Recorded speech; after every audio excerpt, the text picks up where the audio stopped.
Let's start with the two issues the Liberals and Conservatives are using as political ammunition against each other. What are they, and what are Canadians telling you? It's interesting, Omar. There are two issues that are dogging both of the frontrunners. For Mark Carney and the Liberals, he's being hammered by the Conservatives when it comes to disclosure of his blind trust. And the thing is in a new CTV Globe and Mail survey that we did when we asked Canadians about him disclosing what's in his blind trust, about 2 out of every 3 Canadians were good with him kind of opening things up and explaining what's in the trust. The other thing is Pierre Poilievre and the Conservatives, him dealing with and being dogged by questions related to why he will not get a security clearance to learn more about foreign interference. In the same CTV News Globe and Mail survey, still, about 2 out of every 3 Canadians were good with Pierre Poilievre going through that security clearance process.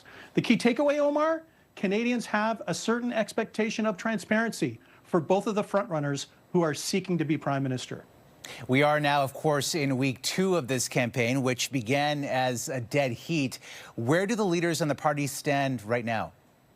Well, right now, Omar, in the latest nightly tracking, the Liberals are ahead. They've been picking up almost a percentage point a day for the last 7 to 8 nights. They're at 44% compared to the Conservatives. They're at a 36%.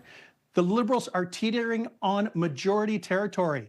And you know what? When we ask about Canadians and ask them who they would prefer as Prime Minister, Mark Carney gets a tip of the hat from about 47% of Canadians, followed by Pierre Poilievre at 33%. The key takeaway, Omar, is that Mark Carney is probably benefiting not just his profile of being Liberal leader, but as being Prime Minister and dealing with Trump. It's going to be interesting to see how the Poilievre Conservatives counterpunch and fight back in order to get back in the game and to be competitive. All right, Nick, thank you as always for your insight.